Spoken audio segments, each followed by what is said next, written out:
তেলবাহী ট্রেনের পিছনে ছুটছে সাধারণ মানুষ, প্রাপ্তবয়স্কদের সাথে আছে শিশুরাও। ঝুঁকি নিয়ে কোনো রকমে তেলবাহী কন্টেইনারে উঠছেন তারা। এতে একটু ভুল হলেই নিমিষেই যাবে প্রাণ।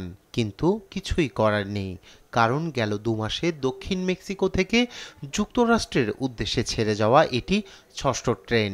পরবর্তী ট্রেন কবে আসবে তার জানা নেই কারও। তাই স্থানীয় সময় শুক্রবার সীমানার ওপারে অপেক্ষমান উন্নত জীবনের স্বপ্নে তেলবাহী ট্রেনে করে রওনা করেন অভিবাসন প্রত্যাশীরা। প্রতি বছরই মেক্সিকো, কলম্বিয়া, ভেনেজুয়েলা ও হন্ডুরাস সহ ল্যাটিন আমেরিকার বিপুল সংখ্যক অভিবাসী মার্কিন মুলুকের উদ্দেশ্যে রওনা করেন। এবছরও তার ব্যতিক্রম নয়। এই যাত্রার শুরু ৩৫০ কিলোমিটার পায়ে হাঁটার পথ দিয়ে। তারপর চড়তে হয় তেলবাহী ট্রেনটিতে, যা ঘন্টায় ৭০ থেকে ৯০ কিলোমিটার বেগে ছুটে চলে।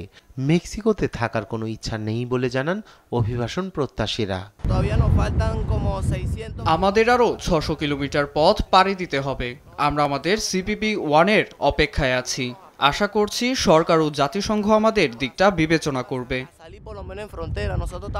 এদিকে আগামী ২০ জানুয়ারি শপথ নিতে চলছে কট্টর অভিবাসন বিরোধী নির্বাচিত president Donald Trump. White house দখলে নিয়েই অভিবাসন রুখে দিতে চান তিনি।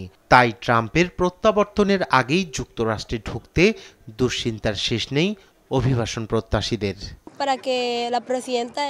মেক্সিকোর প্রেসিডেন্ট চাইলেই আমাদের সাহায্য করতে পারেন। এই লম্বা পথ পাড়ি দিয়ে আমাদের বয়স্ক ও বাচ্চারা অসুস্থ হয়ে পড়েছে। এই ভোগান্তি থেকে মুক্তি চাইছি। তাই ট্রাম্প আসার আগেই যুক্তরাষ্ট্রে যেতে চাইছি। বর্তমানে দেশটিতে এই পথে ঢোকা সম্ভব হলেও ট্রাম্পের প্রত্যাবর্তনে প্রতিকূল অবস্থার সৃষ্টি হবে বলে মনে করছেন অভিবাসন বিশেষজ্ঞরা। কারণ ট্রাম্প তার গেল মেয়াদে লাখো অভিবাসন প্রত্যাশীকে নিজ দেশে ফেরত পাঠিয়েছিলেন।